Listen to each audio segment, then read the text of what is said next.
tous. Et donc pour cette première plénière de la journée consacrée en quelque sorte à l'arrivée de l'expérience client dans les organigrammes, j'appelle à me rejoindre sur scène Cécile Lager, Chief Marketing et Digital Officer de FDJ, Pascal Lanoux, directeur Customer Experience Digital de Voyage SNCF, Melete Buljo, Chief Digital Officer et membre du COMEX de Natixis Eurotitre, Delphine Jamin, Head of Digital Customer Experience de la FNAC, et Frédéric Loberman, Customer Experience Simplification Director chez Orange. Et donc, je suis Fleur Fauconnier du Journal du Net et je vais avoir le plaisir d'animer cette table ronde. Je vous en prie, prenez place. Alors, avec l'avènement du digital, les parcours d'achat, enfin, vous le savez, sont de moins en moins linéaires et les entreprises ne peuvent plus, comme avant, raisonner en termes de canal, ni même d'offres. De plus en plus, elles doivent raisonner à partir de l'expérience client et c'est la raison pour laquelle on voit éclore depuis 2-3 ans des postes comme les vôtres qui s'y consacrent entièrement. Alors, c'est à eux qu'on va s'intéresser ce matin pour mieux comprendre en quoi consiste leur rôle, comment ils travaillent avec les autres métiers de l'entreprise, quels sont leurs moyens d'action et quel type de résultats ils visent. Alors, on va d'abord se pencher sur la mission de ce directeur de l'expérience client. Et Delphine Jamin, pour commencer donc du côté de la FNAC, peut-être expliquez-nous d'abord depuis quand votre poste existe et comment est-ce qu'il est rattaché au reste de l'organigramme. Alors bonjour d'abord à tout le monde. Alors mon poste existe depuis 3 ans à peu près. Moi je suis rattachée à la direction e-commerce et marketing du groupe FNAC. Auparavant, j'appartenais à une entité vraiment pure digitale, une filiale du groupe FNAC qui s'appelle FNAC Direct.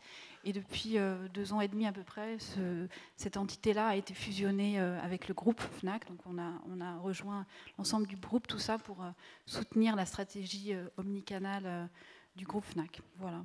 Et aujourd'hui, j'ai une équipe d'à peu près 20 personnes autour de moi, dont la mission est vraiment de transformer tous les visiteurs du site, mobile ou site desktop ou tablette en acheteurs et transformer nos acheteurs en clients fidèles. Et les 20 personnes de votre équipe, très rapidement, c'est quel genre de métier ? Alors, c'est des profils généralement très orientés e-commerce et qui ont une très forte perception utilisateur. Donc, dans mon équipe, j'ai une partie de ressources qui sont vraiment orientées très clients, donc c'est des chefs de produits qui travaillent chacun sur une étape du parcours client. On est organisé par étape du parcours client et chacun bout à bout couvre l'intégralité du parcours. Mais j'ai également dans mon équipe des profils plus techniques, des développeurs front-end qui au quotidien du coup accompagnent tous les changements, les développements et les projets qu'on met en œuvre sur le site web et mobile. Oui, du coup, vous permettre de ne pas dépendre non plus de la direction technique. Exactement. Donc, on a cette chance, en effet, d'être très autonome sur tous les changements et les modifications qu'on souhaite opérer au quotidien sur le site, ce qui nous permet une très forte réactivité et de pouvoir tester en continu pas mal de choses et mesurer en continu les impacts sur la perception client. Votre périmètre, c'est quoi? C'est les sites mobiles, tous les pays? Site desktop, site mobile, appli, et on couvre 5 pays en effet. Donc la France, bien évidemment, l'Espagne, le Portugal, la Suisse et la Belgique. D'accord. Et quels sont vos moyens d'action, vos outils? Nos outils, déjà, le premier, c'est en effet cette équipe de développeurs front-end dont je vous parlais, qui nous permettent de vraiment agir sur le site au quotidien et d'améliorer en continu le parcours client avec beaucoup de réactivité et beaucoup de fluidité. Et je dirais le moyen le plus important, c'est la simplicité en fait. Je n'ai pas d'autres mots en fait parce que c'est vraiment ce qui dirige l'ensemble de nos actions. Donc c'est d'essayer d'être au plus simple, au plus juste pour répondre aux attentes de nos clients. D'accord. Voilà. Pour ce qui concerne les magasins, il y a une autre équipe qui s'en occupe, mais vous intervenez aussi sur ce qui est digitalisation du magasin, oui. Ou comment le digital peut aider cette expérience-là. Alors, il n'existe pas vraiment à proprement parler une équipe expérience client en magasin, donc c'est plutôt les équipes du merchandising qui vont s'occuper en effet de définir, exemple, la couleur de la moquette et le mobilier, etc. Mais nous, on va intervenir quand à la croisée, je dirais, des canaux. Donc, quand le digital va venir s'inviter en magasin et va apporter une expérience plus enrichie, différenciante, qui va apporter du sens à nos clients. Voilà. D'accord. Oui, donc un périmètre vraiment très large, finalement, et très omnicanal. Merete Buljo, vous êtes CDO de Eurotitre, qui est la société de Natixis qui s'occupe des opérations de bourse pour les particuliers de la BPCE et aussi pour le compte d'établissements externes. Vous me disiez qu'il y a 2 ans, vous étiez la première CDO du groupe Natixis, qui en a maintenant un pour chaque société, la première chronologiquement, qu'il y en a maintenant un pour chaque société, plus un au niveau DG national. Alors, en quoi consiste ce poste et en particulier dans sa dimension expérience client? Je pense que déjà chez Natixis, en effet, nous avons fait le choix d'avoir un CDO au sein de chaque métier spécialisé. Alors, en quoi cela consiste? Ça dépend un petit peu du métier. Alors, en ce qui me concerne, donc, je travaille chez Natixis Eurotitre. Chez Natixis Eurotitre, en fait, ma mission, elle est à la fois stratégique et très opérationnelle, parce qu'il y a un rôle, évidemment, de piloter le programme d'innovation et de transformation digitale pour l'entreprise, d'une part. Mais par ailleurs, j'ai des équipes IT, des équipes communication, marketing, innovation. Voilà, donc c'est aussi très opérationnel. Donc c'est pas juste une mission, c'est effectivement aussi de conduire des vrais projets, transformer les idées en réalisation concrète. Du point de vue des process et du fonctionnement, comment est-ce que vous travaillez et comment est-ce que vous insufflez cette culture du client final?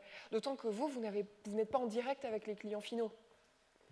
Ben, en fait, effectivement, Eurotitre, nous travaillons vraiment en B2B2C. Hein, donc, il n'y avait pas cette culture client final chez nous, puisque historiquement, notre client, c'était la banque à réseau, voilà, c'était l'institutionnel.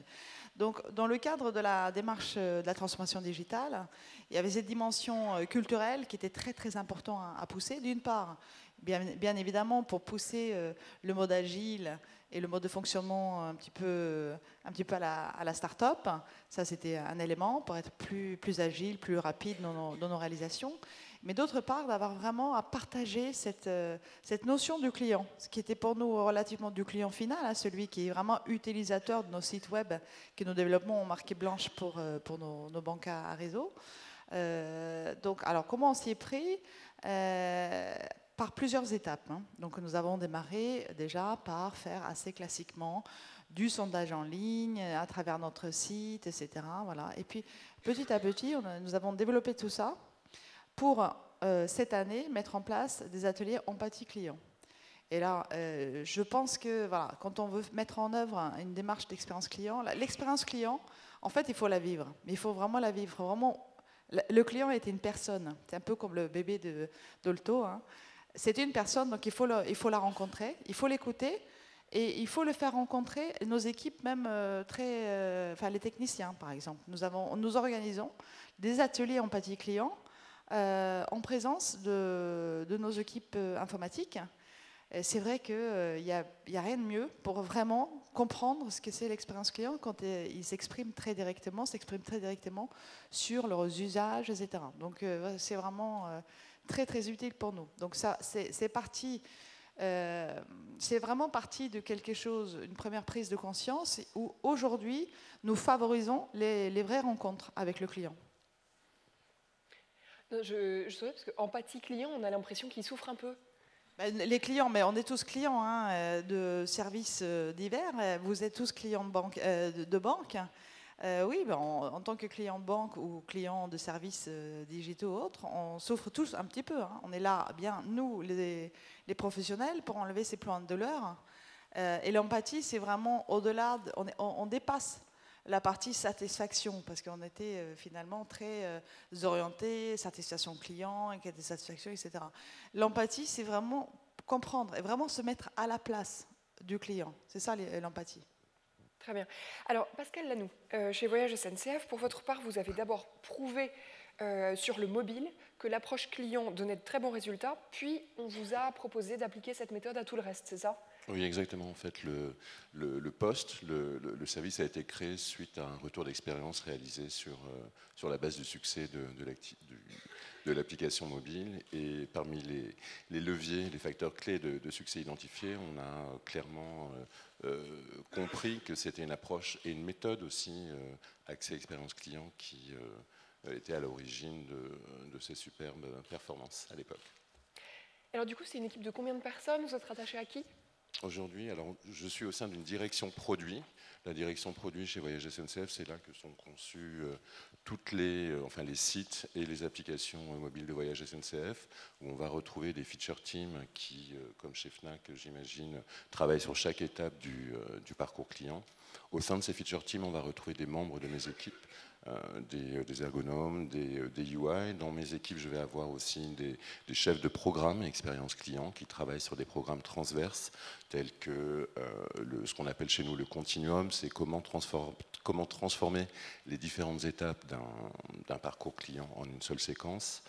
C'est l'accès au petit prix, c'est aussi la socialisation de nos parcours clients. On a un objectif assez fort de transformer nos clients en contributeurs de valeur au sein même de nos parcours.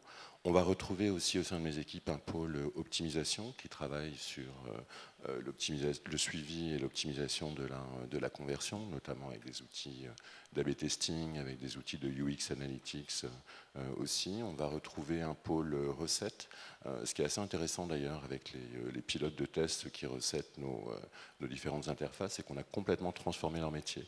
Jusque-là, leur approche était fonctionnelle. Avant une mise en production, c'était oui, non, ça fonctionne. Et aujourd'hui, on leur demande d'évaluer quand ça fonctionne, justement à quel point ça fonctionne bien ou pas d'un point de vue client. Est-ce que les zones de touch, les zones de tap sur le mobile sont assez grandes pour sélectionner, pour appuyer sur les CTA? Est-ce que le parcours est évident? Est-ce que la hiérarchie des informations est vraiment si claire que nous l'avions initialement conçu? Est-ce que d'ailleurs les parcours sont respectés? Est-ce qu'il y a un écart, un delta entre ce qui a été réalisé d'un point de vue wireframe ou d'un point de vue maquette? Donc c'est vraiment un métier qu'on a réussi à enrichir et les résultats sont quasi immédiats, c'est-à-dire qu'on a réussi à améliorer la note de satisfaction globale du site et des applications avec cette approche très expérientielle. Alors, je reviens une seconde sur l'organisation, parce que vous avez parlé de feature teams. Vous êtes dans une approche agile. Enfin, c'est ça aussi qui vous permet d'envoyer vos équipes dans chaque projet. Oui, mais c'est ce qui, je pense, garantit aussi l'approche, vraiment le vrai prisme client. C'est encore une fois un des enjeux, une des missions du poste, c'est aussi d'accompagner l'entreprise et de l'aider à basculer d'un prisme produit vers un prisme client. Et quand on arrive en effet à positionner des membres de son équipe et expérience client au sein de Feature Team, ça garantit en tout cas cette approche client et la conception de parcours adapté au client. Et d'ailleurs, plutôt que conception, je devrais dire co-conception. Parce qu'un des partis pris forts aussi chez Voyage SNCF, ça a été de tout construire, co-construire avec ou par le client. Donc c'est pour et par le client. C'est-à-dire que systématiquement aujourd'hui, au-delà de soumettre à évaluation les différentes étapes de nos parcours, de plus en plus, nous sollicitons nos clients très en amont des projets pour nous challenger, pour nous transmettre des idées et nous permettre d'optimiser des parcours pour eux, en fait. Okay. Et il manque aussi, et au sein des équipes toujours, il y a une équipe, enfin un pôle qui est en charge des nouveaux usages, dont le travail c'est vraiment d'être en permanence, de façon assez prospective, de guetter les nouveaux usages clients, les nouveaux usages digitaux. Cécile Lager, chez FDJ, cette approche customer-centric est l'un des fondements de votre plan stratégique 2020. Quels sont les axes stratégiques qui vont en bénéficier de cette approche client dans les grandes lignes et comment est-ce que vous vous organisez en ce sens ? Très bien. Alors on va voir que chez FDJ, nous on est vraiment au tout début de cette transformation de l'expérience client par rapport à mes collègues. Alors c'est vrai que nous, tout est parti en fait d'un plan strat qu'on a réécrit l'année dernière et finalement, assez basiquement, on a mis le client au cœur de cette stratégie. Vous allez me dire c'est très très banal. Oui, mais dans une entreprise dont les 26 millions de clients sont principalement des clients anonymes d'un réseau de points de vente qui compte 32 000 points de vente, en fait c'est quand même un vrai sujet parce qu'on va devoir commencer par enrichir notre connaissance client, notamment des clients du point de vente, pour en effet voir dans quelle mesure on peut développer leur satisfaction par l'expérience client. Donc on a, à l'occasion de ce plan stratégique, effectivement, on s'est dit, si on ne traite pas le client correctement dans l'entreprise, on n'arrivera pas en effet à réaliser le reste de la stratégie, c'est-à-dire transformer progressivement en fait, nos produits, nos services, nos points de vente dans l'univers numérique qui n'est pas une fin en soi, mais qui est plus une façon de répondre aux attentes en matière d'usage de nos clients, et puis accélérer l'innovation de rupture. Alors comment on a fait en pratique? C'est vrai que dès l'été dernier, en fait, la direction générale a souhaité nommer un CDO en COMEX, donc c'est moi qui ai pris ce poste, et l'idée c'était vraiment d'inscrire au plus haut niveau de direction de l'entreprise la transformation digitale à accompagner, et puis surtout cette fameuse stratégie client-centrique qu'il fallait quand même complètement installer. La deuxième décision qui a été assez fondatrice, elle est beaucoup plus récente, et c'est sans doute ce qui explique qu'on en est aux prémices en fait, nous, de cette démarche.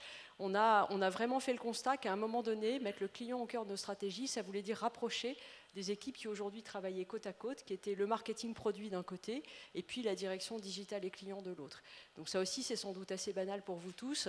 C'est en réalité une transformation majeure, parce qu'en réalisant ce rapprochement, donc moi j'ai pris la tête de cette équipe début janvier, l'idée c'était vraiment notamment d'impulser une transformation des métiers du marketing pour les faire passer d'un savoir-faire assez développé à la Française des Jeux de marketing produit, donc c'est d'excellents concepteurs de jeux, de grattage, des tickets, des jeux de loterie, etc. Et tout d'un coup à se dire, en fait ce qui compte c'est pas forcément que les probabilités inscrites au cœur de mon jeu et ce que vont gagner les joueurs, c'est aussi comment ce jeu s'inscrit dans tout un parcours finalement pour mes clients. Et donc à cette occasion-là, on s'est dit on va les aider parce qu'on ne peut pas leur demander tout d'un coup comme ça de changer de méthode de travail sans accompagnement. Et c'est comme ça qu'on a créé en fait une direction de l'expérience client et de la connaissance client. Alors du coup, donc, elle m'est rattachée, donc elle est dans une entité marketing et digital. En réalité, on a vraiment voulu la positionner de façon transverse pour toute l'entreprise. Donc elle travaille aussi avec la communication, avec la direction commerciale, etc. Et on a choisi en fait pour porter ce sujet, d'abord d'en faire une direction, donc c'était un signe fort qu'on envoyait à l'entreprise, et de confier le poste en fait à une personne, donc Cédric Breton en l'occurrence, qui est vraiment un très bon expert des métiers du digital qu'il a exercé à la fois chez des pure players, à la fois dans des entités digitales de grands groupes. Et j'ai envie de dire qu'au-delà de ses compétences métiers, on l'a choisi aussi parce qu'il a cette capacité à travailler de façon très très fluide avec tous ses pairs, qui est quand même essentiel parce que on a choisi, nous, de démarrer tout petit, donc il est à la tête d'une petite équipe qui va plutôt s'inscrire en support des métiers dans un premier temps, j'y reviendrai peut-être tout à l'heure, et du coup c'était très important de s'assurer que cette personne elle avait la capacité à travailler de façon fluide avec tous ses homologues. Vous pouvez nous donner quelques exemples rapides de réalisation pour qu'on comprenne bien en quoi ça consiste ? Exactement. Alors du coup, nous, effectivement, en démarrant finalement cette démarche, on s'est un peu inspiré de tout ce que faisaient les meilleurs experts du marché. On a lu beaucoup de bouquins et en fait, on s'est dit on va commencer tout petit. Donc en fait, on a fait un petit pilote sur une marque chez nous qui s'appelle Euromillions, donc un jeu de tirage européen. Et on a choisi un persona, en l'occurrence une jeune femme, joueuse très occasionnelle d'Euromillions, qui vit plutôt en milieu rural et qui joue en point de vente. Et là, on a fait cet exercice que vous connaissez tous, de vraiment décortiquer très très finement l'ensemble des étapes de son parcours pour essayer de comprendre où étaient tous les points de blocage et surtout comment on pouvait y répondre. Là, ça a été intéressant en fait parce que la démarche elle-même, elle a permis de commencer à embarquer le marketing, c'est-à-dire qu'on a travaillé avec les équipes marketing produits Euromillions et tout d'un coup, elles se sont rendues compte qu'elles, en fait, elles travaillaient des micro-morceaux du parcours à travers le design du jeu notamment et la communication et qu'en fait elles passaient à côté d'un certain nombre d'étapes qui étaient pourtant clés et qui expliquent aujourd'hui parfois des difficultés qu'on rencontre sur le jeu. Donc pour être très concrète, on s'est rendu compte que cette jeune joueuse occasionnelle, donc elle aime jouer puisque ça lui arrive de temps en temps, elle est sensible au gros jackpot. Elle va entendre par exemple une communication un matin de super jackpot Euromillions, pour autant elle ne joue pas. Et pourquoi elle ne joue pas? Tout simplement parce qu'entre la communication qu'elle aura pu voir à la télévision ou à la radio ou sur le web dans la journée, il n'y a rien qui lui rappelle qu'elle doit jouer avant 20h sur tel ou tel device. Donc en fait, on s'emploie en ce moment à développer par exemple des bornes dans des zones de haut flux, des galeries commerciales par exemple, qui ne sont pas des bornes de prise de jeu, qui sont juste des espèces de gros buzzers pour dire attention, ce soir, il y a 48 millions d'euros à gagner, appuyez là, on va vous générer un flash code qui permettra de jouer dès l'instant où vous irez le faire valider dans le point de vente le plus proche. Donc voilà, on va tester des petites idées comme ça pour essayer de voir comment, avec des solutions les plus, on va dire, pragmatiques possibles, on arrive à combler tous ces pain points. Très bien. Alors, chez Orange, les choses sont un petit peu différentes. Frédéric Leberman, vous allez nous expliquer ça. Vous m'expliquez que pendant 10 ans, vous avez été directeur marketing et expérience client d'Orange France. Et là, depuis 2 mois, vous êtes sur le même poste, mais au niveau groupe, donc en couvrant tous les pays. En quoi consiste votre mission ? Ma mission, c'est On m'a longtemps appelé chez Orange France l'évangéliste, parce que quand on a commencé au début, l'expérience client et la simplification de l'expérience client, c'était une longue quête. Il se trouve que depuis 1 an, on a le bonheur de vivre dans une entreprise qui a comme programme stratégique Essentiel 2020, qui a placé au cœur de sa stratégie une seule chose, offrir à nos clients une expérience incomparable. Donc c'est vrai que la vie a changé entre une longue quête solitaire et tout d'un coup surfer sur la vague à la mode chez Orange. Et donc l'idée, c'est de travailler le plus possible pour aider l'ensemble des métiers, l'ensemble des acteurs de l'entreprise à mieux appréhender l'impact de ce qu'ils font sur le client. Du coup, vous avez une équipe de combien de personnes? Comment est-ce que vous travaillez avec les autres? Est-ce que vous êtes aussi opérationnel, par exemple, que Delphine Jamin à la FNAC? Ou alors c'est vraiment une autre façon de procéder? Alors, c'est un métier essentiellement d'influence. Donc moi, aujourd'hui, j'ai une équipe d'une 20aine de personnes. Mais ce qui est important, c'est pas tellement le nombre de personnes qui sont rattachées, c'est surtout le pouvoir d'influence de ces personnes. C'est-à-dire qu'on peut arriver, en se débrouillant bien, à faire travailler plusieurs centaines, voire de milliers de personnes autour de projets auxquels nous contribuons. En fait, il faut nous voir comme alors les positifs disent des catalyseurs, les négatifs disent des petits poisons, qui viennent se positionner sur la plupart des grands projets, essentiellement stratégiques si possible, et qui viennent, comment dirais-je, c'est un peu pour paraphraser Jeff Bezos, on est un peu, si vous voulez, la chaise du client dans la salle, sauf que malheureusement, pour certains, on est une chaise qui parle et qui parfois écrit et répond. Voilà notre rôle. Donc effectivement, notre rôle, c'est d'incarner le client, en toute bienveillance par rapport à l'interne. Il ne faut absolument pas opposer l'expérience client avec ce que les gens font en interne tous les jours. Et c'est d'essayer d'expliquer à chacun, et c'est très opérationnel, malgré que ça se traduit par des mots, c'est comment arriver à faire comprendre à chacun que oui, c'est important de mesurer et de bien produire, mais il faut absolument enrichir ce qu'on fait avec une mesure et une prise en considération de l'effet à produire. Et c'est pour ça qu'on met à disposition de l'ensemble de nos collaborateurs une vision, un référentiel des points remarquables de l'expérience client. On a des outils, des méthodes extrêmement pratiques, extrêmement opérationnelles que nous mettons à disposition de l'ensemble des chefs de projet, qu'ils soient marketing, IT, ce que vous voulez, pour les aider à mieux appréhender l'expérience client. Et puis enfin, troisième chose, quand ces personnes ont besoin de taper la balle avec des référents, des experts, à ce moment-là, on se met volontiers à leur disposition pour aller prendre le crayon, les feuilles et travailler avec eux. Est-ce que ce serait juste de dire que vous êtes un genre de fonction support pour eux? Enfin, vous êtes là s'ils ont besoin, ils prennent vos outils s'ils veulent, mais sinon, ils font leur truc. C'est parfaitement juste de le dire. Nous ne sommes pas, moi, j'ai pas de rattachement hiérarchique. Nous sommes un métier, je disais tout à l'heure, d'évangéliste. Nous sommes un métier d'influence. Je pense que l'expérience client, ça ne se décrète pas, ça se vit. Et on essaye d'incarner le plus possible. Comment paraphraser encore une autre chose? Moi, j'ai un mot d'ordre dans mon équipe, j'explique ça en permanence, c'est travailler l'intention, la pratique suivra. Donc l'enjeu pour nous sur l'expérience client, et c'est pas que de la philosophie, c'est travailler le sens. Il faut qu'on arrive à convaincre l'ensemble des interlocuteurs, encore une fois, quel que soit le métier. Moi, j'ai été rattaché au marketing, à la relation client, mes meilleurs amis sont les juristes, des réglementeurs, etc. L'idée, c'est quel que soit le contexte dans lequel on évolue, quel que soit le projet, comment arriver à expliquer pourquoi il faut se préoccuper de la finalité client, en quoi ça va nous permettre d'atteindre les vrais objectifs de l'entreprise, il ne faut pas se le cacher, qui sont faire du chiffre d'affaires en toute conformité au moindre coût, c'est universel. Ne pas rajouter l'expérience client comme un 4e objectif, parce que sinon vous vous retrouvez dans des réunions où on dit explique-moi comment on va faire plus de chiffres, explique-moi comment on va réduire les coûts, s'il nous reste quelques minutes, on verra comment on améliore la satisfaction client. Ça, on l'a tous connu, c'est comme ça que ça se passe très souvent. Nous, on dit, écoute, on va gagner du temps, parce qu'on va travailler sur l'amélioration de la satisfaction client, parce que c'est le levier aujourd'hui le plus efficace, grâce au digital et aux réseaux sociaux, pour atteindre l'objectif principal de l'entreprise, qui est bien, et on a le même, je suis désolé, moi je suis responsable de l'expérience client, de la simplification, je suis désolé de te dire, toi, directeur commercial, qu'on a exactement le même objectif. Et le levier de l'expérience client, c'est le truc le plus efficace qu'on ait trouvé aujourd'hui pour arriver à atteindre nos objectifs de CA, de conformité et de réduction des coûts, le fameux sujet. Très bien. Alors, on comprend en vous écoutant tous que, en plus, vos postes sont relativement récents, que pour insérer des postes comme ça au milieu de l'activité existante de vos entreprises, ça n'a pas forcément été totalement évident. À la FNAC, Delphine Jamin, quelles difficultés est-ce que vous avez rencontrées pour installer ce nouveau rôle? Déjà, pour commencer, notre démarche est assez proche de celle de Voyage SNCF. Pourquoi? Parce qu'on est parti du mobile, en effet. Et très naturellement, on a développé cette nouvelle fonction et cette nouvelle pratique qu'est l'expérience client en partant du mobile.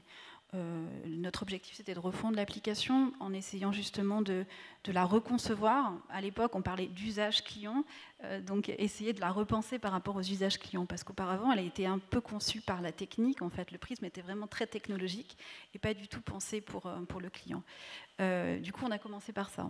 À l'époque, personne ne s'intéressait au mobile. C'était pas vraiment le canal de prédilection de la direction commerciale parce qu'ils étaient complètement focus sur le desktop. Du coup, on a bénéficié d'un petit moment de privilégié en fait, où on avait carte blanche pour essayer de complètement repenser l'expérience autour de cette application. Et ça a été un peu le point de départ. Donc, on a pu prouver tangiblement qu'en effet, qu'en repensant l'intégralité de l'interface, les fonctionnalités et le parcours avec simplicité pour proposer quelque chose de simple et de pratique aux clients, qu'on a développé le meilleur levier efficace de rentabilité. Donc là, je rejoins ce que disait Frédéric. C'est le projet qui a eu le plus d'impact en termes de business. Donc on a pu prouver et faire la démonstration très concrète qu'en travaillant correctement l'expérience client, on développait le business. Donc ça a été vraiment le point de départ pour pouvoir ensuite développer cette démarche sur le desktop. Donc ensuite, on s'est attaqué au desktop dans la même logique. On s'est dit, puisque ça a marché, pourquoi ne pas essayer de le faire sur le desktop aussi? Par ailleurs, tout le monde en interne était convaincu unanimement que notre site devait être refait parce qu'il était hyper complexe. On avait accumulé au fil du temps beaucoup de choses. Chaque équipe, en fait, avait totale liberté sur le parcours client et chacun rajoutait des fonctionnalités, des informations supplémentaires, etc. Ce qui crée beaucoup de complexité et de bruit perçu par nos clients. Donc on a essayé de faire un grand ménage en fait sur ce site-là, en partant vraiment du client. On l'a aussi mis au centre de notre conception comme Pascal, pour essayer de se recentrer vraiment sur l'humain. Donc ça a été aussi un point d'ordre, donc se recentrer sur l'humain et intégrer nos clients dans la démarche de reconception. Voilà, donc on a fait la démonstration assez naturellement en fait, et ça s'est imposé simplement. Mais il a fallu en effet prouver la rentabilité. Donc ça, la Fnac c'est une entreprise très héroïste. On investit pas un euro sans savoir combien ça va nous rapporter. Du coup, il a fallu avant ça faire la démonstration que ces actions-là étaient très rentables et directement rentables. Donc ça a été le cas avec l'appli, où on a développé la conversion très fortement au moment de la refonte. Et puis ça a été le cas plus récemment avec la refonte du site web l'année dernière, qui a été très positif aussi bien dans l'accueil de nos clients, donc dans les retours utilisateurs et les verbatims qui ont été très positifs suite à cette refonte, mais aussi dans nos KPI dès le premier jour en fait. Donc voilà. Pascal Lanoux, je crois que chez Voyage SNCF, la transformation était un petit peu compliquée. Qu'est-ce qui a coincé et comment est-ce que vous y êtes pris? Est-ce que les autres, parce qu'à la Fnac aussi, on peut imaginer que les autres aient eu peur que vous leur piquiez leur business, d'autant que vous êtes assez opérationnel, vous savez faire vous-même. Donc dans les deux cas, comment est-ce qu'on surmonte ça? Alors je ne sais pas si c'est compliqué le terme qui convient, disons qu'il y a eu en effet pas mal de frottements positifs au début, au lancement de l'équipe, je vais le dire comme ça. Non, mais c'est assez compliqué déjà d'une, on en reparlera peut-être après, mais c'est du changement à partir du moment où on dit voilà, maintenant on va basculer dans l'expérience client, on va avoir un prisme client, c'est quelque chose qui ne se décrète pas, comme tu le disais tout à l'heure, c'est quelque chose qui s'accompagne. Ensuite, ce sont des postes ultra transverses, donc évidemment, on rentre assez facilement dans des logiques de périmètre. Et donc il convient, il y a des efforts de pédagogie à déployer, en fonction aussi de l'ADN de l'entreprise, enfin, parce qu'il y a une partie assez importante lorsqu'on travaille à l'expérience client. Enfin, je vous imagine, imaginez-vous quand vous allez voir des profils plutôt IT ou techniques et que vous commencez à leur dire, bon ben voilà, je vais injecter de l'épaisseur émotionnelle dans les parcours. Là, ça commence à devenir assez compliqué. Et donc, c'est pour ça, encore une fois, il faut savoir s'adapter. Et puis être pédagogue. L'autre sujet aussi, c'est finalement, on a une fonction, où on a un poste, où une des difficultés, finalement, c'est de dire à notre entourage que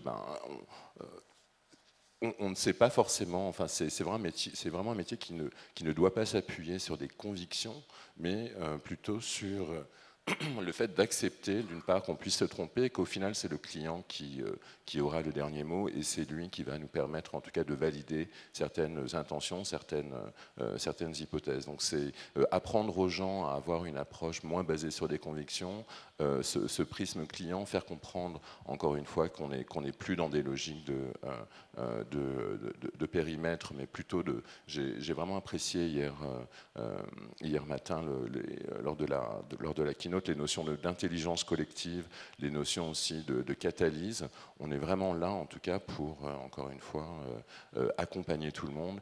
Et une des difficultés majeures aussi, c'est de démontrer le ROI de l'expérience client. On est très attendu là-dessus parce que finalement, c'est quelque chose qui résonne, enfin qui a une résonance assez intangible, l'expérience client. Est-ce que c'est une science dure? Est-ce que c'est une science molle? Et donc on arrive avec des conceptions de wireframe, avec des maquettes.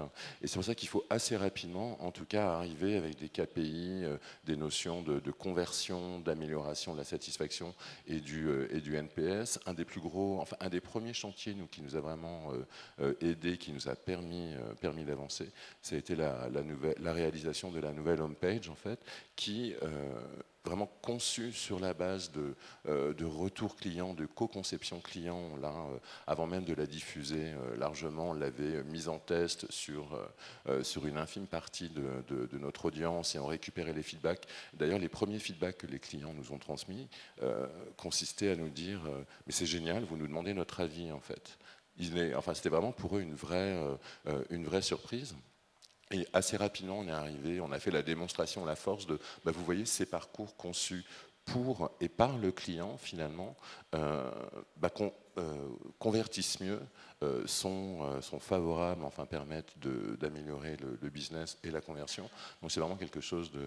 Voilà, en fait, une des difficultés majeures, c'est de démontrer le ROI de l'expérience client. Et je pense que quand on travaille sur une vision, déjà, je pense que déjà, il faut avoir une vision de quand on arrive avec sa casquette expérience client, il faut expliquer aux gens ce qu'on veut faire et pourquoi. Et puis, assez rapidement, il faut obtenir des preuves rapides pour asseoir la position et accepter la démarche.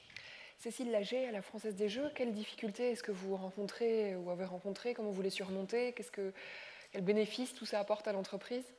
Alors en fait, ça va être complémentaire de ce qu'ont évoqué Delphine et Pascal, parce que nous, on est vraiment au début en fait, de l'histoire. Donc la première difficulté, c'est que quand on a commencé à parler de façon un petit peu répétée d'expérience client, j'ai envie de dire, on rencontrait un intérêt assez poli, on me disait oui, ça a l'air très sympa, etc. C'était un petit peu le marketing qui balance le buzzword de plus, et en gros, qu'est-ce que ça va changer? À titre d'anecdote, moi j'ai pas mal de mes pairs qui me disaient non mais bon, toi tu as quand même pas mal de boulot, parce que c'est vrai que par rapport à ce nouveau plan strat, moi je m'occupe aussi d'essayer de faire croître le digital, d'ancrer des dispositifs d'innovation de rupture.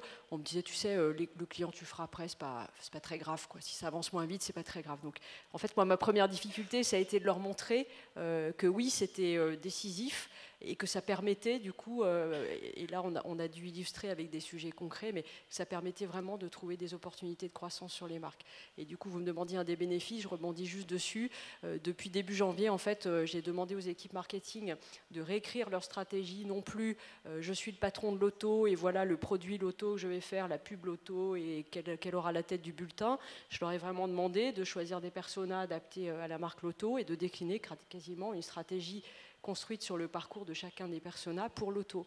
Et c'était marrant parce qu'on a eu l'occasion de présenter ça dans l'entreprise et en particulier au COMEX. Et là, je pense qu'ils sont un peu tombés de leur chaise parce qu'ils ont réalisé à quel point travailler comme ça nous permettait d'ouvrir des nouveaux sujets qu'on n'avait jamais regardés avant, et sur des marques pour lesquelles on se disait mais tiens, comment on va faire de la croissance? On a déjà changé plusieurs fois la mécanique, les probas, etc. Ben là, on se rend compte qu'il y a plein de nouvelles choses à essayer. Je ne sais pas si ça va marcher, mais en tout cas, c'est assez enthousiasmant parce qu'il y a un chantier de sujets à ouvrir qui est absolument colossal.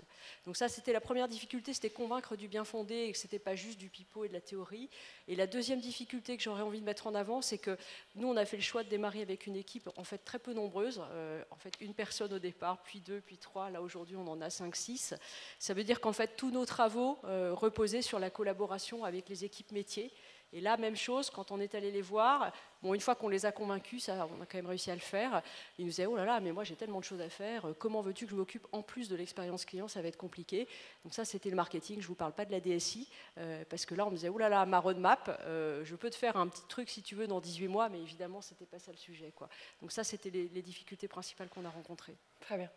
Merethe Buljo, alors vous me disiez que vous et vos équipes, vous n'étiez pas vus comme des empêcheurs de tourner en rond, mais que néanmoins, ça n'avait pas été complètement facile d'accéder au client final, parce que c'est vous qui êtes responsable de l'expérience client, mais vous ne les avez pas en direct, ce sont souvent les agences physiques. Donc comment est-ce que vous vous y êtes pris et maintenant, comment est-ce que vous travaillez avec les autres métiers, avec les agences? Est-ce qu'ils sont contents de ce que vous leur apportez? Est-ce que c'est utile? Juste un point avant de parler effectivement de cette relation que nous avons avec les distributeurs. Je pense qu'il y a un point très important, je reviens sur l'aspect culturel. C'était pour nous vraiment hyper important de développer cette culture de client. J'ai beaucoup, vous-même, vous tous, on insiste beaucoup sur ce point-là. En fait, nous avons démarré l'année dernière, enfin il y a un peu plus d'1 an maintenant, par des challenges Open Innovation. Et en fait, ça a permis en fait, non seulement d'adresser simplement une thématique, une problématique client à toute l'entreprise et de proposer à chacun de participer avec leurs idées, etc. Et puis au-delà de l'idée, nous sommes fait accompagner, on a collaboré avec une start-up qui nous a permis vraiment de les sortir de l'entreprise, de travailler en mode start-up et de réaliser des POC sur lesquels, derrière, nous avons développé un MVP et aujourd'hui, le produit est bien diffusé dans les réseaux. Donc, en fait, c'est vraiment une histoire de quelque chose qui part finalement de l'appel aux idées. On fait travailler les équipes en mode start-up et finalement, on les fait implémenter en interne. Alors, implémenter en interne, nous avions aussi cet enjeu d'être en capacité à transformer nos innovations pour le bénéfice de l'expérience client et les transformer rapidement. Parce que là, évidemment, dans une grande banque, comme certainement dans des grandes entreprises, vous trouverez des méthodes un peu anciennes, parfois. On appelle ça du cycle en V, n'est-ce pas? On discutait aussi de ça avec Pascal hier. Effectivement, nous avons aussi mis en place des feature teams, une équipe chez nous, on les appelle la squad. Et ça aussi, il a fallu vraiment poser, parce que c'est très bien de s'occuper du client, mais si derrière, vous occupez du client, vous faites des promesses et vous n'êtes pas en capacité à les transformer rapidement, tout ça, ça va de pair. C'est très important.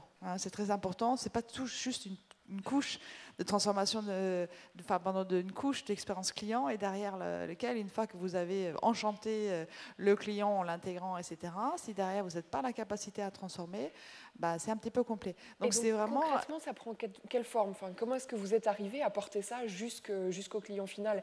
Vous aidez les agences à mieux comprendre les offres? Alors, donc déjà, les agences, les banques, on les a associées à notre challenge.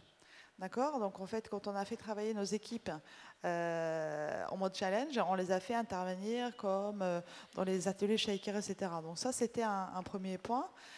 Ensuite, alors là, c'est vrai que jusqu'à présent, tant que c'est dans le monde de l'entreprise, le monde d'Eurotitre, c'était relativement...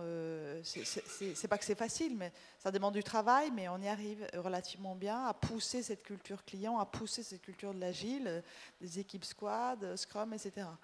En effet, quand on est producteur comme nous, à l'origine, par contre, pour accéder au client, tout simplement pour accéder, pour lui adresser des enquêtes ou le voir en vrai, en chair et en os, parfois c'est un petit peu compliqué parce que c'est des jeux à 3 dans ce cas-là. Et puis surtout que il faut aussi, en termes de priorisation, arriver au bon moment. Enfin, nous, Eurotitre, c'est la bourse. Nous, ce qui nous intéresse, c'est la bourse. Si à ce moment-là, vos clients distributeurs, ils sont plutôt sur une autre thématique, et que vous voulez leur vendre un programme d'atelier empathie ou même enquête de satisfaction, si vous ne tombez pas au bon moment, c'est très compliqué. Donc il faut vraiment... Là, ça reste un petit peu un point de douleur par rapport à notre dispositif, qu'aujourd'hui, il faut qu'on arrive à travailler encore plus étroitement avec les réseaux, que ce soit les réseaux du groupe, parce que nos clients sont à la fois les réseaux du groupe BPCE, mais également un certain nombre de banques à réseau externe et de sociétés de gestion. Donc c'est vraiment le point d'amélioration sur lequel nous travaillons, où il y a des progrès. Voilà, il faut trouver quelques protagonistes, il faut trouver quelques personnes dans les réseaux qui veulent bien s'engager dans cette démarche. Donc voilà. Ok. Alors, Frédéric Leberman, vous avez déjà un peu évoqué vos moyens d'action, donc un référentiel, des outils, des méthodes, et puis vous prêtez donc vos experts à droite et à gauche. Comment est-ce que vous êtes perçu par les autres directions et vis-à-vis des difficultés qu'ont rencontrées les autres, vous, alors ça doit aider effectivement quand ça devient la stratégie de l'opérateur d'être le meilleur sur l'expérience client pour travailler facilement avec les autres, mais néanmoins, comment ça se passe? D'autant que votre périmètre est super large, enfin, c'est l'expérience au sens très très large. Moi, si je ne capte pas, c'est une expérience client, ça fait aussi partie de votre job. C'est ça. Effectivement, on est passé d'un monde où il fallait convaincre les gens de nous écouter pour prendre en compte l'expérience client, à un monde où les gens sont persuadés que c'est important et que la question qui se pose maintenant, c'est comment faire. Donc, effectivement, les sollicitations que nous avons ne sont pas les mêmes. Après, finalement, on peut résumer notre j'allais dire combat, c'est pas le bon mot, mais notre action à une chose, qui est de travailler le collectif. Donc, ce que nous travaillons tous les jours, c'est l'expérience client, c'est d'abord et avant tout le collectif, le collectif, le collectif. C'est un peu comme essayer de faire comprendre à l'ensemble des acteurs de l'entreprise que d'un point de vue client, le parcours client, c'est une course solitaire, il n'y a qu'une seule course, et d'un point de vue interne, c'est systématiquement un 4 fois 100 mètres. Personne chez nous en interne, et je pense que c'est pareil dans la plupart des grosses boîtes, ou même les petites d'ailleurs, ne peut gérer un parcours client de bout en bout. C'est forcément l'association de plusieurs personnes, plusieurs SI, plusieurs process, plusieurs métiers, plusieurs canaux, mettez-y ce que vous voulez, l'omnicanalité, blablabla, etc. Donc l'idée, c'est d'arriver à faire comprendre à chacun que sa performance individuelle, c'est bien, mais que la somme des performances individuelles, malheureusement, ne fera pas le succès. Encore une fois, gardez bien en tête l'image du 4 x 100 mètres parce que vous pouvez aller voir sur YouTube Yves Morieux du BCG dans sa conférence à l'USI qui reprend pourquoi l'équipe de France d'athlétisme a gagné contre les Américaines au championnat du monde, où il explique que c'est la performance collective qui a gagné, c'est-à-dire faire en sorte qu'on travaille les passages de relais. Et pour travailler les passages de relais, et ce n'est pas qu'une image, il faut faire en sorte que dans nos entreprises, le PNL il soit global, il soit client. Et parfois, on en arrive à dire aux gens, et ça réinterroge pas mal de pilotage interne dans toutes nos sociétés, qu'il faut sacrifier sa performance individuelle au bénéfice de la performance globale vue du client. Alors, c'est très très concret, c'est pas que des mots. C'est toi vendeur, si tu fourgues au lieu de vendre, tu vas nous exploser la QS du call center et tu vas multiplier par 10 les réclats. Toi, technicien, si tu ne respectes pas, pour des raisons de DMT, etc., si tu ne respectes pas ta plage d'arrivée et ta prestation, tu vas faire péter derrière les call centers et tu vas surcharger nos boutiques, etc., etc. Et arriver à faire comprendre, exactement comme dans la course, que chacun doit effectivement produire correctement sur l'étape de parcours qu'il gère pour le client, mais qu'au global, le succès sera collectif et qu'on arrivera à travailler les passages de relais, c'est arriver à lutter contre quelque chose que vous avez sûrement déjà tous entendu, c'est on est planté, on a un client en vrille, on étudie, et là, on interroge les gens, et vous avez systématiquement le canal digital, le canal vente, je ne sais pas qui, c'est pas grave, qui vous dit, écoutez, moi, quand j'ai quitté le client, il allait bien, et le canal qui devait le reprendre, qui vous dit, écoutez, moi, je ne l'ai jamais vu arriver. Et le client, il est planté au milieu, et tout le monde s'en fout, parce que de toute façon, ce n'est pas dans le périmètre. Voilà, très concrètement et de manière très opérationnelle, vous me posiez la question tout à l'heure de savoir, au-delà des mots, est-ce qu'on est opérationnel? Moi, mon métier, c'est de chasser ça. C'est de dire, écoutez, votre performance individuelle m'intéresse, c'est bravo, je pense que vous avez un patron qui vous félicite chaque année. Maintenant, est-ce qu'on pourrait regarder comment vous bossez en collectif? Alors du coup, ce que je trouve super intéressant, c'est que j'avais l'impression que c'était une approche très en amont, il faut prendre en compte le client dès la conception. Et en fait, ce que vous dites, vous, c'est qu'il faut avoir aussi une approche client du PNL, enfin une vision client du PNL. Donc c'est vraiment jusqu'au bout. Et ça, c'est possible? Enfin, comment est-ce que vous y... il faut même concevoir le PNL différemment pour pouvoir le lire sous cet angle. Alors d'abord, juste pour reparler, vous avez évoqué rapidement du début de l'offre et du marketing. Effectivement, moi j'ai été très longtemps au département marketing. Après, quand la relation client en a eu ras-le-bol de m'avoir sur le dos, ils m'ont envoyé au marketing. Et donc arrivé au marketing, effectivement, le mot d'ordre, ça a été de dire l'expérience client, c'est pas que les gens de la relation client, hein, c'est pas que les gens qui s'occupent des boutiques, des services clients ou du digital. Mais très souvent, toi, chef de produit avec ton brief, tu as juste le moyen de créer un enfer pour la boîte et pour tes collègues de la relation client. Et donc la meilleure offre du monde ne sera pas la meilleure si elle est difficile à acheter, difficile à gérer et difficile à dépanner. Donc comment arriver à convaincre les chefs de produit, au-delà de toutes les super caractéristiques fonctionnelles de l'offre, comment arriver à leur dire que dès la conception de l'offre, il faut qu'ils embarquent toutes les notions d'expérience relationnelle, c'est-à-dire qu'ils préparent le terrain.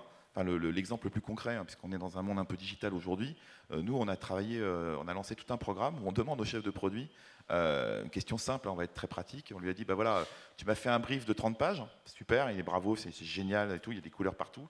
Maintenant, je voudrais que tu m'extrais 4-5 points, fais comme tu veux, hein, tu m'extrais 4-5 points de ton truc, et puis on va le mettre sur un écran de 4 cm sur 5, hein, en gros un écran de smartphone. Et ce qu'on veut, c'est que ce contenu-là, quand le client l'a lu, parce qu'il n'ira pas plus que ça, il appuie en bas et ils disent je veux en savoir plus. Et là, en général, ils nous font des extraits, et quand on met l'extrait sur l'écran, on est en police 3, parce qu'évidemment, il y en a beaucoup trop, et même ce qui reste n'est pas très pertinent. Donc voilà très concrètement comment on essaye d'éduquer, parce que moi je suis persuadé de ça, les chefs de produits, parce que ça part d'eux, comment faire des offres qui permettront aux clients, par exemple, en toute autonomie, de pouvoir acheter, dépanner et gérer leur compte.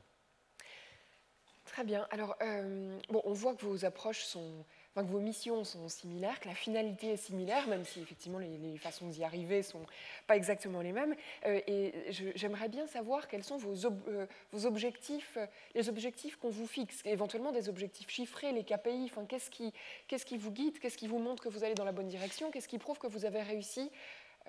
Voilà, quels sont les objectifs qu'on vous fixe? Peut-être Merete Buljo pour commencer. De quelle nature est-ce qu'ils sont? C'est très concret. Notre objectif, c'est de générer plus de flux sur nos sites web, hein, tout simplement. Donc oui, il y a de la satisfaction client aussi, mais pour nous, c'est vraiment essentiel de mesurer en fait le taux de transformation. Nous, en tant que producteurs, hein, notre modèle économique est bien basé sur le nombre de transactions passées sur les sites que nous développons auprès des réseaux. Voilà, donc c'est tout simplement le trafic sur nos sites web. Hein. Et le taux de transformation, parce que le trafic c'est bien, mais il faut quand même évidemment passer l'ordre, hein, tant qu'à faire. Voilà, donc c'est notre objectif.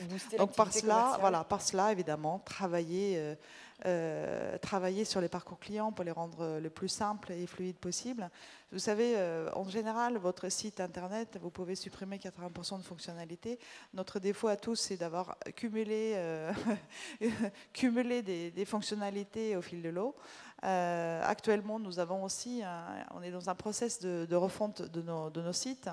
Je ne sais pas si c'est 80% de suppression de pages, mais du moins de fonctionnalités, mais je pense qu'on n'est quand même pas loin. Il y a aussi dans l'aspect animation du site, c'est pareil. On fait tous un petit peu, je pense, cette erreur d'arroser nos sites par des carousels, par énormément d'informations. Et donc l'expérience client, c'est se mettre à la place de vraiment ce que le client vient chercher et qu'il ne soit pas dérangé par de l'information sur des carousels, qu'il ne soit pas dérangé dans son parcours. Notre objectif à nous, c'est de rendre vraiment le plus simple is beautiful, n'est-ce pas, et vraiment simplifier au maximum. Et voilà, cette conviction que nous avions déjà assez rapidement, on l'a testé en interrogeant les clients, et effectivement, ce qu'ils recherchent, c'est la simplification aujourd'hui. Delphine Jamin, même question. Vos objectifs, vos KPI, c'est quoi? Alors, on a 2 objectifs principaux et on les suit au quotidien. C'est le taux de conversion, conversion desktop, tablette, mobile. On suit ces 3 indicateurs au quotidien, même heure par heure. Et les jours où on est un peu en décroissance, on se pose tout de suite la question pourquoi, qu'est-ce qui s'est passé sur le site hier et comment est-ce qu'on peut l'améliorer. Et le deuxième indicateur, c'est le NPS, donc c'est le baromètre qui nous permet de mesurer la satisfaction client. Et là, toutes les semaines, nous, on analyse aussi tous les verbatims qu'on a pu recueillir toute la semaine sur toutes nos interfaces digitales. Voilà, donc on a un score et on le suit. Et notre objectif, c'est bien évidemment de le faire croître au quotidien. Donc c'est assez simple. Voilà. Cécile Lager, de votre côté, donc, chez FDJ, quels sont les KPI de la direction de la Customer Experience et de la connaissance client? Je ne vais pas être aussi précise, on va dire que mon objectif sur le sujet, c'est justement que, on va dire en fin d'année, j'aimerais bien avoir un dashboard client avec les bons KPI pour suivre effectivement toute cette démarche qu'on vient de mettre en place et qui puisse être partagée une fois par mois en COMEX, parce que je pense que ça va nous aider aussi à infuser cette culture au plus haut niveau, et c'est sûr qu'on sera sur des indicateurs de satisfaction client, de conversion. On a aujourd'hui, nous, un nœud du parcours client sur le web, qui est le parcours d'inscription sur lequel on travaille d'arrache-pied, donc il y aura des éléments de conversion sur ce parcours. Après, si je devais vous donner un autre objectif peut-être un peu plus qualitatif, je rebondis sur ce que disait Frédéric. Moi, je suis assez convaincue que la transfo, on va la réussir si on l'ancre vraiment dans les métiers du marketing et dans leur évolution de méthode de travail que j'évoquais tout à l'heure.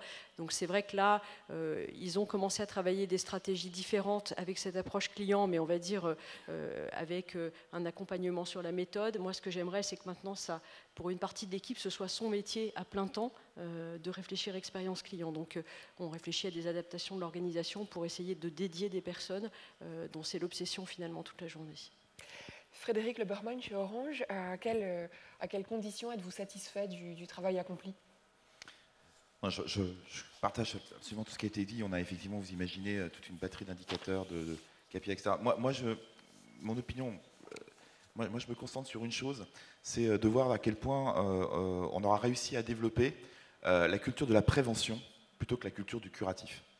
Moi, je suis convaincu que l'expérience client, le client, ce qu'il veut, c'est d'abord de ne pas avoir d'ennui, plutôt qu'avoir le plaisir de nous voir agir avec efficacité quand il a un problème. Et donc tout le combat, surtout dans, alors je ne dis pas que c'est que le cas de mon entreprise, mais c'est souvent le cas dans pas mal d'entreprises dites technologiques, c'est que finalement les techniques, ils aiment bien les grandes crises parce que ça change un peu de l'habitude et puis ils peuvent mobiliser leur intelligence phénoménale pour résoudre des crises. Nous, à l'expérience client, on essaye de dire que si on pouvait éviter les crises et faire de la prévention plutôt que du curatif, ce serait pas mal parce qu'on arriverait à avoir des clients vraiment satisfaits.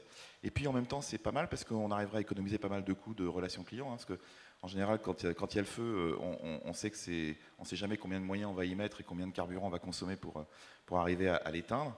Et donc en général, ça coûte très très cher les crises.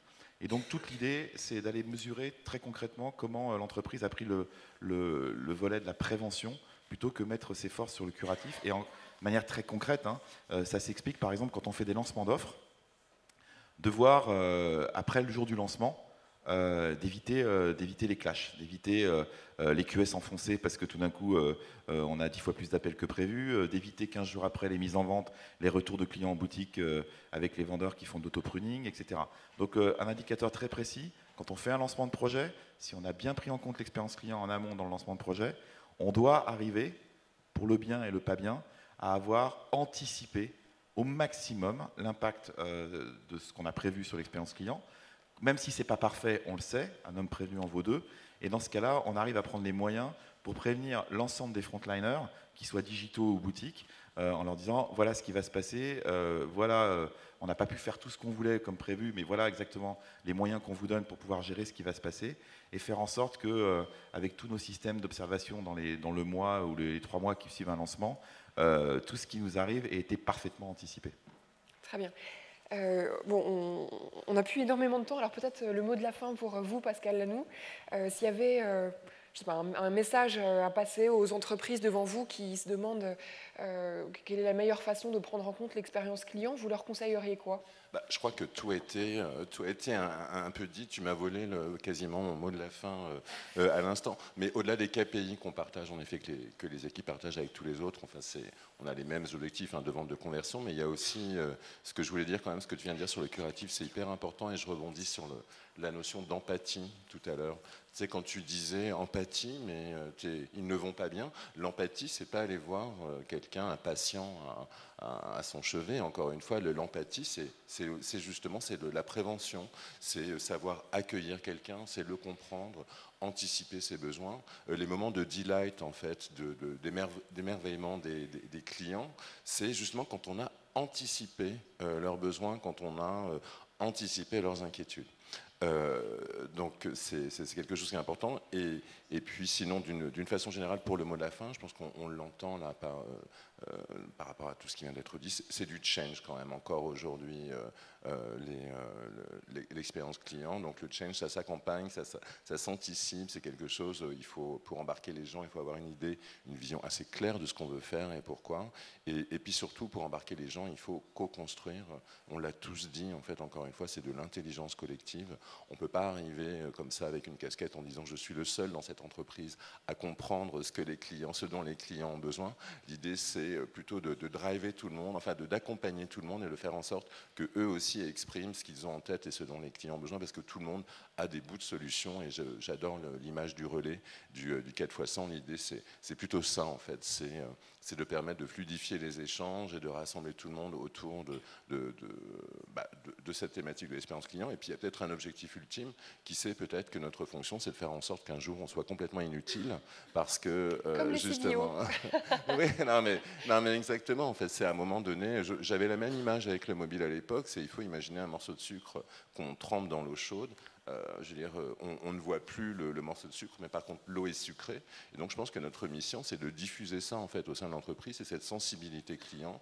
Et puis ça tombe bien parce que finalement, quand on a cette sensibilité client, non pas en curatif, mais en anticipation, en empathie. C'est intéressant d'ailleurs, on ne parle plus de plateforme de marque, mais de plateforme d'expérience de marque aujourd'hui. Peut-être que ce ne sont plus nos clients, mais un peu nos invités en fait que nous avons à bord, qui viennent nous voir. Enfin, je pense que c'est peut-être une réflexion à mener aussi, et si nos clients étaient nos invités en réalité. Donc, je crois que je suis en train de perdre le fil de ma phrase. C'est vraiment... C'est pas grave. C'était magnifique. Mais écoutez, merci beaucoup. Il est sans doute temps de prendre quelques questions de la salle. Est-ce qu'il y a parmi vous... Ah, je vois une question là-bas. Est-ce que vous pouvez apporter...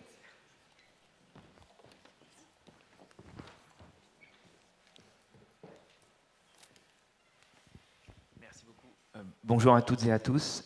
Pour reprendre l'image du relais, que j'apprécie également, dans toutes vos discussions, je pense que moi, ce que j'aimerais bien vous entendre sur vos relations avec les RH, parce qu'en fait, moi, je suis dans le groupe Accor Hotel, donc on a 180 000 personnes dans le groupe, et puis au bout d'un moment, on passe le relais à quelqu'un qui est face aux clients de manière réelle.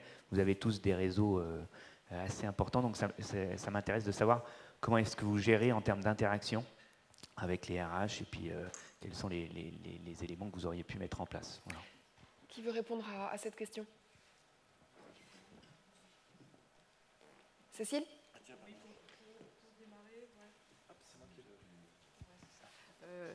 Peut-être juste pour démarrer, puis je pense que d'autres vont rebondir, mais nous, en fait, ce qu'on a décidé de faire, c'est au même moment où on expliquait à l'entreprise toute la démarche qu'on voulait avoir pour améliorer l'expérience des clients, on a construit avec la DRH finalement une démarche un peu miroir en interne, en se disant on doit aussi avoir la même exigence vis-à-vis de nos collaborateurs, et donc on a entamé un programme de transfo interne qui est exactement calé en fait sur à peu près la même méthode, avec des outils différents, mais donc on entreprend en fait la démarche conjointement avec la DRH et la DSI pour accompagner aussi les collaborateurs. Pour donner un exemple concret, suite à ces travaux, on va mettre en place, et donc ça c'est nouveau pour nous, je pense que c'est pas surprenant pour beaucoup d'autres entreprises, mais on va mettre en place des plateaux digitaux où en fait on aura vraiment dans le même espace les product owners, plutôt côté métier, les lead tech, et puis les ergonomes et tous ceux qui travaillent autour. Ça a été rendu possible parce que la DSI était partante pour le faire et parce que la DRH nous a accompagnés aussi pour pouvoir le faire. Voilà un début de réponse peut-être. Oui, compléter par rapport à ce que je disais tout à l'heure autour des challenges qu'on a pu organiser. Ça, c'est un élément vraiment essentiel pour embarquer tout le monde, parce que dans ces challenges, en fait, on s'adresse, comme je disais, à toute l'entreprise. C'est des choses que nous travaillons avec les RH. Indépendamment des bonnes idées et tout ce que remonte pour le client, les challenges, c'est vraiment un excellent révélateur de talent. Et donc, les personnes que vous souhaitez par la suite embarquer sur des missions spécifiques, etc., en fait, vous les avez déjà repérés lors des challenges. Donc ça, c'est essentiel. Et puis par ailleurs, accompagner les nouveaux métiers. Quand on parle de la transformation digitale, la capacité à transformer cette expérience client sur des services, etc., oui, il faut accompagner les nouveaux métiers. Et avec ça, travailler étroitement avec la RH. On va aussi conclure rapidement pour voir s'il y a d'autres questions dans la salle. Juste deux mots. On travaille beaucoup une fameuse notion qui est la symétrie des intentions. Voilà, on part du fait qu'un salarié heureux fait un client heureux qui fait un actionnaire heureux, qui est une phrase qui n'est pas encore une fois qu'une phrase qui est tout à fait une réalité. Et donc évidemment les RH sont nos meilleurs amis, parce que comme tu l'as dit, on parle de change, de transfo, et donc vous pouvez imaginer que qui dit change et transfo dit énorme programme de formation. Donc les RH sont nos meilleurs amis. Est-ce qu'il y a d'autres questions? Pas d'autres questions? On va Pascal, conclure ce vous vouliez dire panel. un dernier petit mot? Non? Ok. Le dernier mot à Pascal, à nouveau. Bon, Bah je crois qu'il est temps je pense que du coup on va s'arrêter là. Merci beaucoup à tous les 5 pour ce On peut ce les partage remercier très chaleureusement, ouvert les sur votre applaudir. métier. Merci beaucoup au public aussi d'avoir surmonté son premier doute quand le réveil a sonné ce matin. Et on vous donne rendez-vous ici même à 12h15 pour la keynote de David Ching, donc Digital Prophet chez AOL. Nous vous laissons repartir vers les stands, les ateliers, les rendez-vous one-to-one. Très bonne journée. Merci également à Flore Fauconnier du Journal du Net pour cette belle animation. Merci. Rendez-vous à 12h15 ici. Place au rendez-vous aux ateliers experts également. À 12h15, David Ching. Et cet après-midi, une plénière à nouveau exceptionnelle avec de brillants intervenants, dont l'intervention aussi de Stéphanie Peterson qui vient spécialement des États-Unis, VP Marketing et Communication de Runtastic. Merci, à tout à l'heure.